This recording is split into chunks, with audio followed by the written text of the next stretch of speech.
بسم الله الرحمن الرحيم ومعلن كلين لغة إنجليش أستاذ حسين إسحاق محمود maanta waxaan idin bari doonaa insha Allah ereyo fara badan oo luqadda Ingiriishka oo aad runtii kaga faa'iideysan doontaan koorsada Ingiriishka online-ka ah.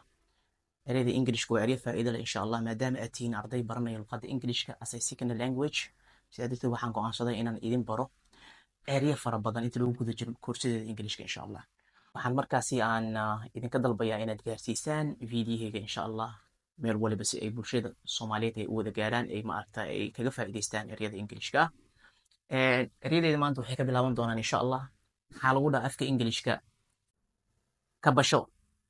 Maxaa lagu dhahaa afka Ingiriishka kabasho in la kabado oo kale biyo oo kale kabasho? Maxaa lagu dhahaa afka Ingiriishka? Kabasho waxaa lagu dhahaa afka Ingiriishka waa sip up. Sip up kabasho weeyaan. Sip up kabasho. Su'aal marka waxaa dhihi karaydaa let me sip up aan kuu kabado. Let me sip up aan kuu kabado. Let me sip up aan kuu kabado. Let me sip up aan kuu kabado aa dhihi marka. Let me sip up aan kuu kabado. The water biyaha. Let me sip up aan kuu kabado. The water biyaha. Maxaa lagu dhahaa afka Ingiriishka ereyga qurqurin in la qurquriyo biyo oo kale? Ereyga qurqurin waxaa lagu dhahaa afka Ingiriishka waa quaff. Quaff qurqurin weeyaan. Quaff qurqurin. Su'aal marka waxaa dhihi karaydaa he is isaga markaasi quaffing wuxuu qurqurinayaa quaffing the water biyaha. Maxaa lagu dhahaa afka Ingiriishka oontirid sida in la oontiro sida qof jecel oo kale oontir jecel baa qofkan in la oontiro uu doonaya marka jecelkiisa oontirid. Oontirid waxaa lagu dhahaa afka Ingiriishka waa quench. Quench oontirid.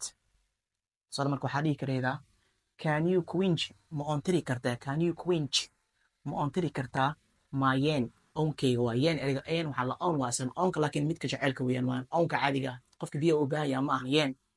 Waxaa dhahaysaa can you quench ma oontiri kartaa my yen oonkeyga yen waa oon markaa laakiin oonka midka jecelka weeyaan ma aha midka oonka caadiga ah qofka uu biyo doonaya ma aha.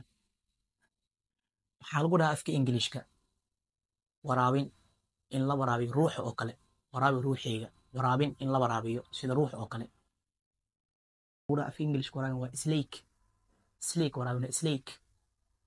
Waxaa dhihi kartaa marka can you slake ma waraabin kartaa my soul ruuxeyga? Can you adigu slake ma waraabin kartaa slake my soul ruuxeyga my soul ruuxeyga. Maxaa lagu dhahaa afka Ingiriishka kasalgaarid in laga salgaaro arrin oo kale inay dhacayso inay dhici doonto in laga salgaaro kasalgaarid weeyaan. Waxaa lagu dhahaa afka Ingiriishka kasalgaarid ama kasalgaarid waxaa lagu dhahaa afka Ingiriishka waa debank from. Debank waxay ku shaqeynaysaa marka from. Debank kasalgaarid. I wanna waxaan doonayaa debank inaan kasalgaaro from the matter arrintaasi. Anigu wanna waxaan doonayaa debank inaan kasalgaaro from that matter arrintaasi. Waxaa lagu dhahaa afka Ingiriishka dhuuni sida qof lacagta oo kale dhanka lacagta dhuuni ku ah oo kale. Waxaa lagu dhahaa afka Ingiriishka dhuuni sida dhanka lacagta waa rapacious. Rapacious waa dhuuni rapacious. Su'aal marka waxaa dhihi karaydaa you are adiga waxaa tahay rapacious dhuuni waaye. You are adiga waxaa tahay rapacious dhuuni waaye rapacious dhuuni. Waxaa lagu dhahaa afka Ingiriishka lacag lacagow qof lacag lacagow haayo ama dumar ha ahaado ama rag ha ahaado qof lacag lacagow haayo. Lagu dhahaa afka Ingiriishka lacagay lacag ama lacag lacagow waa money oriented. Waa money oriented. Marka waxaa dhihi karaydaa she is ayada waa money oriented qof lacag lacagow haayo. She is ayada waa money oriented ayadoo qof markaa lacag lacagow haayo. Maxaa lagu dhahaa afka Ingiriishka kabid in la kabo kab go'day oo kale in la kabo ama shay markaa go'ay in la kabo oo kale waa mend. Mend kabid. Su'aal marka waxaa dhihi karaydaa I want aniga waxaan doonayaa to mend inaan kabo mend inaan kabo the broken cup koobka jabay. The broken cup koobka jabay weeyaan. I want aniga waxaan doonayaa to mend inaan markaasi kabo the broken cup koobka markaa jabay. Ingiriishka maxaa lagu dhahaa casayn in kaba la caseeyo oo kale in kabaha la luushitay ama la caseeyo. Lagu dhahaa afka Ingiriishka casayn ama luushitayn polish. Polish. Polish. Su'aal marka waxaa dhahaysaa kabaha waa lee caseeyey. I had my shoes polished. I had my shoes polished. Kuwaha baa leecasiyey. Englishka maxaa lagu dhahaa